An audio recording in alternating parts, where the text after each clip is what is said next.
1er juin 1886. Nous sommes au musée de Boulaq, au Caire, en Égypte.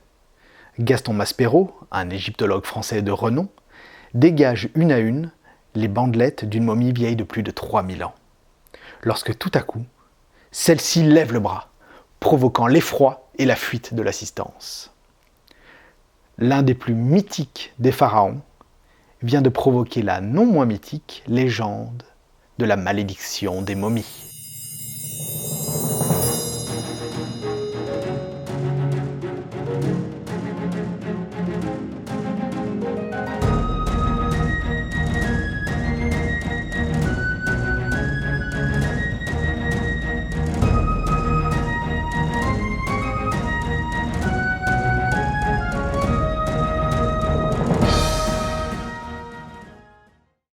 Aujourd'hui, je vais répondre à la question « Mais qu'est-ce que le quoi, dis donc, Abou Simbel ?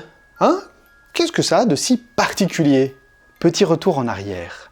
Né aux alentours de 1304 avant notre ère, Ramsès II est le troisième pharaon de la 19e dynastie, après son grand-père, Ramsès I, et son père, Séti Ier. Recordman de longévité, son règne ne dura pas moins de 66 ans, c'est-à-dire jusqu'à sa mort à 91 ans. Celui qui était surnommé le pharaon bâtisseur fut également un grand guerrier, mais également un conquérant.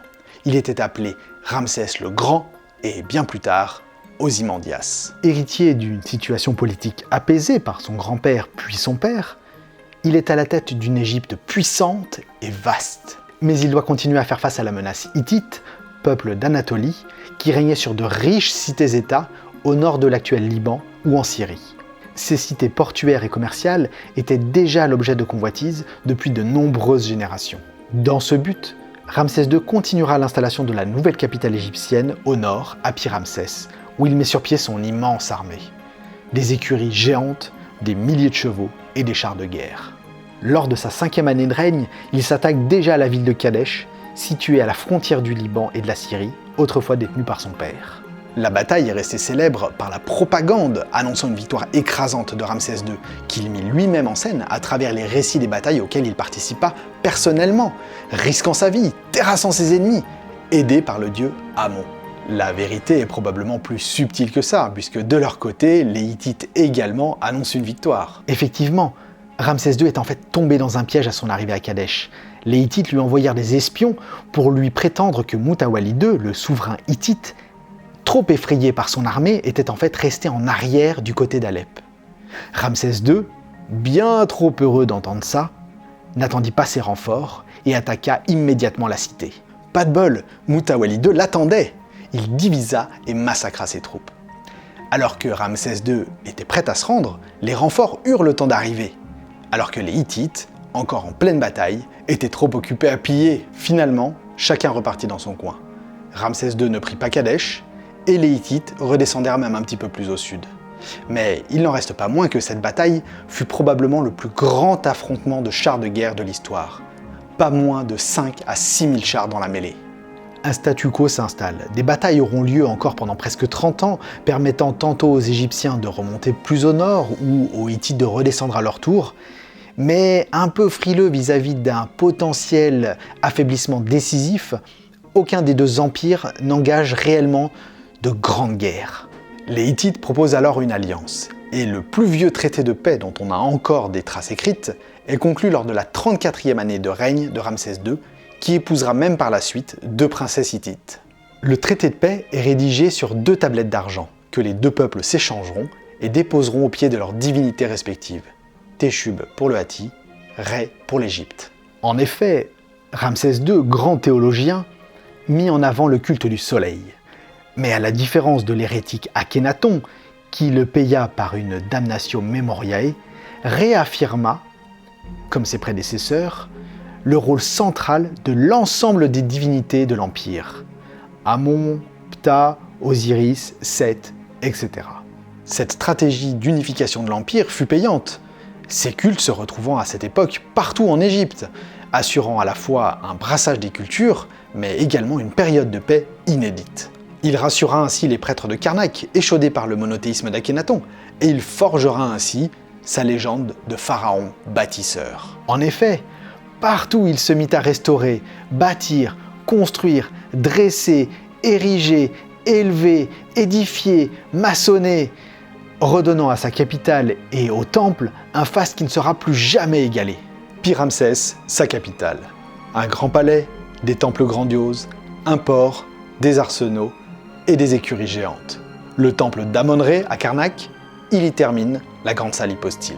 Temple d'Amon-Min à Luxor, ajout d'une grande cour à portique, d'un grand pylône et de 2 obélisques. Le Ramesséum à Luxor, près de la vallée des rois, un temple de 10 hectares, constitué de bâtiments pour les célébrations, d'ateliers, de bureaux administratifs, d'entrepôts, du palais de résidence de Ramsès II, mais également peut-être d'un théâtre. Il rebâtit le temple de Thoth d'Hermopolis, il agrandit le temple de Ptah à Memphis, ajoutant une salle hypostyle, un pylône, des colosses, des temples et chapelles, etc. Je pourrais continuer comme ça pendant des heures. Mais ce qu'il ne faut pas oublier, c'est qu'il ajoute un peu partout des colosses à son effigie, et qu'il inscrit son nom sur toutes les rénovations, toutes les constructions, quitte à enlever les noms des premiers bâtisseurs. Les colosses les plus connus de Ramsès II se trouvent à Abou Simbel. En effet, Ramsès II démarra dès le début de son règne la construction des 2 temples les plus connus du pharaon, le grand temple et le petit temple d'Abou Simbel. Voué au culte de sa go préférée, Néfertari, il la déifia sous les traits de la déesse de l'amour, de la beauté, de la musique, de la maternité et de la joie, Hathor. Sur la façade, sculptés à même la roche, 6 colosses, 4 à l'effigie de Ramsès II et 2 pour Néfertari. À la mort de Néfertari, en l'an 30 de son règne, il lui fit construire la plus belle tombe de la vallée des reines et lui écrivit « Mon amour est unique et personne ne peut rivaliser avec elle. En mourant, elle a volé mon cœur. »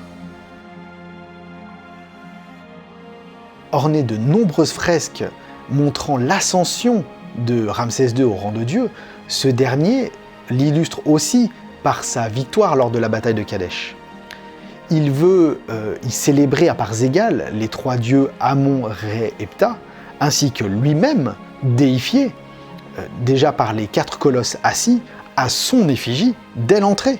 Taillé à même la roche au bord du Nil, cerclé d'un péribole et surplombé d'un pylône, il est une place de propagande stratégique en Nubie, afin d'intimider les commerçants et les Nubiens au sud. En effet, c'est une place commerciale forte pour les pharaons, grâce aux routes commerciales vers le sud de l'Afrique, de la mer Rouge, où se trouvent de nombreuses mines d'or et de pierres précieuses. Orienté plein sud sur la rive des morts, permettant de recevoir le soleil levant et d'être bien visible pour les voyageurs sur le Nil, il accueillait le soleil jusqu'au sanctuaire, tout au fond, 2 fois dans l'année. 4 statues divines y sont présentes, assises. De gauche à droite, Ptah, Ré-Horakhti, Ramsès II lui-même déifié, et Amon-Ré. Les 21 février et 21 octobre, le soleil devait éclairer les 3 statues de droite, sans jamais éclairer celle de gauche, Ptah, le dieu créateur, qui devait toujours rester dans l'ombre. Mais tout ça, c'était avant le drame. En 1960, le président égyptien Nasser commence la construction du barrage d'Assouan sur le Nil, qui menace d'engloutir sous les eaux bon nombre de monuments de Nubie, dont les temples d'Abou Simbel. L'appel à la sauvegarde par l'UNESCO est lancé dès 1959, et ainsi est créée la notion de patrimoine universel. L'idée, à la fois fantastique et périlleuse, mais extrêmement ingénieuse, est de déplacer ces monuments en haut de leur colline d'origine. Les 2 temples sont découpés en morceaux et reconstruits un petit peu plus haut au sein de collines artificielles orientées de la même façon. Et les montagnes artificielles recouvertes elles-mêmes de tronçons de rochers des collines originelles. Merci à celles et ceux qui sont arrivés jusque-là, et j'espère vraiment que cette histoire vous a plu. Pour cet épisode, je tiens à remercier énormément Simon, docteur en égyptologie et créateur de la chaîne Le Pharaon. Et je vous invite d'ailleurs à aller voir ces 2 épisodes sur Ramsès II qui m'ont évidemment beaucoup renseigné. À une prochaine. Harvey, salut!